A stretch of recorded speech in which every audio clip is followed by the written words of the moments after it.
So, kind of talk about the process from, going through the whole major and, graduating and, what was the first step like after that process? After I graduated, what did I do?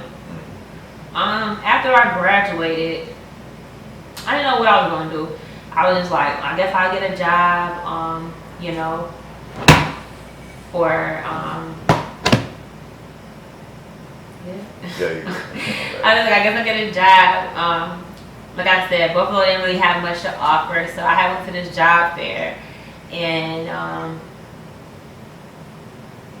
they usually have job fairs like this like every couple of months. I went to this job fair, and at this guy, he worked at the radio station there, like one of the top radio stations there, WPLK, and I was asking him like what type of positions that they're hiring for, and he was like, we're not hiring for anything, we're just here to kind of facilitate the event. So I'm just like, okay.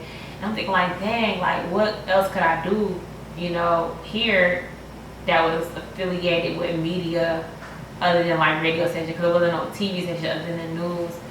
So I kind of just like stood there and waited, maybe for like another like minute or whatever. I don't know. I guess I looked it desperate or whatever the case may be. But he ended up giving me his like email address and phone number. He like hit me up on Monday. I see what I can do. So like from there, I had just landed a job with the radio station, just kind of being, I guess, persistent with him, and I was doing sales and media for the radio station. Okay. So talk about like hopping into that, like what's some of the things that you were learning and making mistakes at first and just first getting out there. So that was my first corporate job, like corporate America, straight up. And I was young. I was like 23. Yeah. Before that job, I was working at like a juvenile detention center. Okay. So that's what I was doing. But when I worked my first like corporate job in media, it was definitely different. I just learned like just how to play the game, really like how to maneuver with different people that aren't like you. I've learned that how small the Buffalo market was, because like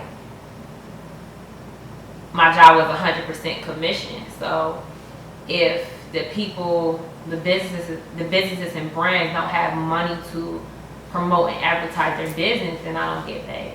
Yeah. So me going around talking to all these businesses and brands, telling them about how important it is to, promote on radio. Yeah.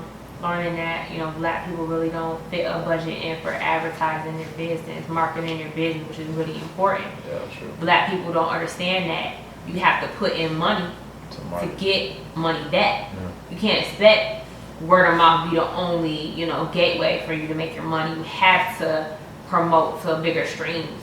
Yeah. Because you never know, like, who's going to hear that. Mm-hmm. And that could lead to the word of mouth, but you have to stream somewhere where thousands of people are going to hear you, or thousands of people are going to, reach you. Mm-hmm. So the market was real small, and I just felt like I wasn't making a lot of money, like, or as much as I wanted to.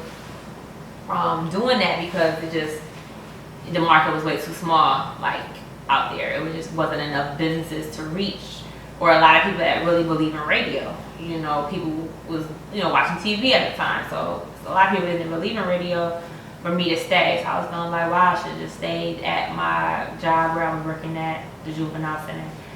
So from there, I worked another corporate job, Nielsen, which was like the people that rate media ratings. So how it says like #1 show on television. Nielsen has like systems in people's homes that rate that. So when they say the #1 show on television, they're really rating maybe a couple of homes and seeing what they're watching on a daily basis, a weekly basis, and putting it on that. They market certain people and they're seeing what they're watching on a daily basis, and it's like a monitor system that does that. So I was working for them, but I didn't really like the aspect of going into people's homes at the time. Yeah. So like to kind of get them to recruit. So I was like, I'm about to I gotta figure out something. So I had just made a plan and then just shot to Atlanta. Like I just like it's not working out for me. Like the job aspect is not working out for me. I kind of got to where I felt like I'm wasting my time working. Like I could be building something for me, you know, that I could, you know, reap the benefits from.